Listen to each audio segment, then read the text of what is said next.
आज बिहार की जो मैं बड़ी समस्या देखता हूं, लड़का पलायन करना पड़ता, छोटे छोटे पैसों के लिए दिल्ली में काम कर रहा है। स्वास्थ्य सुविधाएं बड़ी बदहाल है, स्कूल कॉलेजेस उस हिसाब से नहीं है, सब कुछ बदहाल है। हाँ, मतलब एक होता है कि प्रदेश में बदहाली है, बिहार में बदहाली में प्रदेश चल रहा है जी। अब ये कैसे बदल जाएगी? इसका पूरा ब्लूप्रिंट जारी करेंगे। ये नहीं बताएंगे सिर्फ कि कहेंगे कि नौकरी दे देंगे, ये बताएंगे कि नौकरी कैसे देंगे, पलायन कैसे रोकेंगे। तो जो सबसे बड़ी समस्या है पलायन, में उसका एक आंसर देता हूँ, क्योंकि अगर 200 बात पे बोलेंगे 2 घंटा लगेगा। हाँ, सही बात है। लोगों को लगता है पलायन कैसे रोक दीजिएगा बिहार में। सही बात है। मैं आपको बता रहा हूं कैसे रोक देंगे। कैसे? बिहार में श्रम का पलायन क्यों है, पहले इसको समझिए। बिहार में श्रमिकों का, मजदूरों का पलायन इसलिए है क्योंकि यहां से पूंजी और बुद्धि का पलायन है। बिहार से आपको, आप पत्रकार हैं, आरबीआई का आंकड़ा निकालिए, पिछले 30-32 सालों में 1990 के बाद बिहार के बैंकों ने 26 लाख करोड़ रुपया यहां से पूंजी दूसरे जगह ट्रांसफर कर दिया। आरबीआई एक आंकड़ा जारी करता है सीडी रेशियो। देश भर में सीडी रेशियो 70-75% होता है, मतलब जितना पैसा आप बैंक में रखते हैं 70-75% पैसा बैंक लोन के तौर पर आपको देता है, समाज को देता है, ताकि आप घर बना सकें, गाड़ी खरीद सकें, रोजी रोजगार कर सकें। बिहार में सीडी रेशियो है एवरेज 40%। लालू जी के जमाने में 18% था, अभी नीतीश की सरकार में 40% है। इसका परिणाम क्या हो रहा है? पिछले वित्तीय वर्ष में बैंकों ने यहां से 2,60,000 करोड़ रुपया दूसरे राज्यों में ट्रांसफर किया है। ये पैसा जा कहां रहा है? ये पैसा जा रहा है गुजरात, कर्नाटक, केरल, तमिलनाडु, आंध्र प्रदेश, तेलंगाना। वहां पर सीडी रेशियो कितना है? 90, 95, 100, 105। अब इसका असर क्या होता है? मान लीजिए कि अगर आपको लोन न मिले तो आप गाड़ी खरीद पाएंगे? अगर आपको लोन न मिले तो क्या आप अपना बिजनेस कर पाएंगे?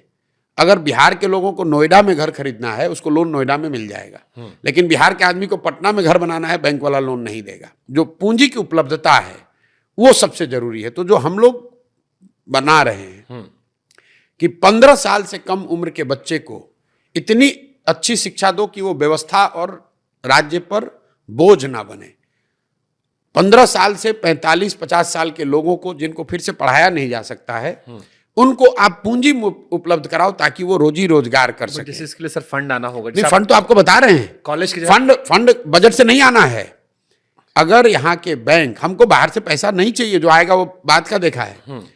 बिहार की गरीब जनता ने पिछले फाइनेंशियल ईयर में 4,61,000 करोड़ रुपया बिहार के बैंकों में जमा किया, और उस अगर देश का औसत सीडी रेशियो आप देखेंगे तो बिहार में 2 लाख लोगों को 2,80,000 करोड़ रुपया लोन मिलना चाहिए था। लोन मिला 1,60,000 करोड़। तो हम लोग का तो 1,20,000 करोड़ रुपया ऐसे ही चला गया। बिहार का पूरा बजट है 2,40,000 करोड़। आप बजट की चर्चा कर रहे हैं, और 2,60,000 करोड़ रुपए जो हम लोग के बचत का पैसा है, जिससे यहाँ के लोग मोटरसाइकिल खरीदते, गाड़ी खरीदते, घर बनाते, बिजनेस करते, उस पर कोई बात ही नहीं कर रहा है। अब आप एक मिनट, आप कहिएगा भाई बिहार में नहीं हो रहा है, तो इसकी तो कोई चर्चा हुई नहीं कभी। मेरे भाई, ये बैंकों की स्वायत्तता नहीं है कि वो जितना पैसा चाहें उतना ही लोन दें। एक वैधानिक उन पर ये उनकी जिम्मेवारी भी है कि उनको 70% पैसा लोन के तौर पर देना ही देना है। बजाब्ता मुख्यमंत्री के चेयरमैनशिप में एक कमेटी होती है जो कि हर महीने जिसको देखना है कि ये पैसा पूंजी लोगों को उपलब्ध हो। लेकिन बिहार में जैसे टीचर, दरोगा, डॉक्टर, इंजीनियर, अफसर बात नहीं सुन रहा है सरकार की, वैसे बैंकर भी नहीं सुन रहे हैं। आप इसका एक उदाहरण देखिए। मान लीजिए कि आप एक युवा हैं जिसको बाल काटने आता है बिहार में, आपके पास 20,000 रुपया है। आप बैंक में गए कि अगर हमको 80,000 रुपया लोन मिल जाए तो मैं एक सैलून डाल दूंगा, 4-5 लोगों को रोजगार भी दूंगा, अपना परिवार भी चलाऊंगा। बैंक से लोन मिला नहीं। अब आप 20,000 का इस्तेमाल कैसे करेंगे? 5,000 रुपया किसी जॉब के दलाल को देंगे, ठेकेदार को देंगे, जो आपको बॉम्बे में किसी सैलून में नौकरी दिलाएगा। 5,000 रुपया का ट्रेन का टिकट, बस का खरीदेंगे, वहां जाकर खोली में रहने का, स्लम में रहने का एडवांस देंगे। वो 20,000 का मूलधन भी गया, बॉम्बे में खर्चा हो गया। और जो आदमी यहाँ पर सैलून चलाकर एक छोटा व्यवसायी एंटरप्रेन्योर हो सकता था, 4 लोगों को रोजगार दे सकता था, अब वो बॉम्बे में जाकर मजदूरी कर रहा है, बाल वहां भी काट रहा है। बाल काटने उसको आता है, लेकिन वो बाल पूंजी के अभाव में मजदूर बन के काट रहा है। अगर उसको पूंजी होती तो बिहार में वो छोटा एंटरप्रेन्योर बन के होता। आप नोएडा में देखिए, दिल्ली में देखिए, बॉम्बे में देखिए, जितने लोग काम कर रहे हैं, घर बनाने वाले, प्लम्बर हैं, इलेक्ट्रीशियन हैं, फॉल सीलिंग वाले, सब यूपी बिहार के लोग हैं। ठीक, अब मेरे भाई, अगर बिहार में घर बनेगा तो वो लड़का दिल्ली में क्यों काम करेगा? मैं 100% और बिहार में घर कब बनेगा? पुराने जमाने में हम लोग के पिताजी के टाइम में, उनके जनरेशन में घर कैसे बनता था?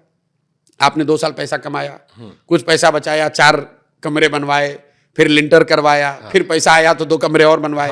अब क्या है, आप जाते हैं बैंक में, आपको 50 लाख रुपया लोन मिलता है, आप घर पूरा बनाते हैं। दैट अगर उतने घर बन रहे हैं तो उतना ज्यादा सीमेंट कंज्यूम हो रहा है, उतने ज्यादा रोजगार के अवसर आ रहे हैं।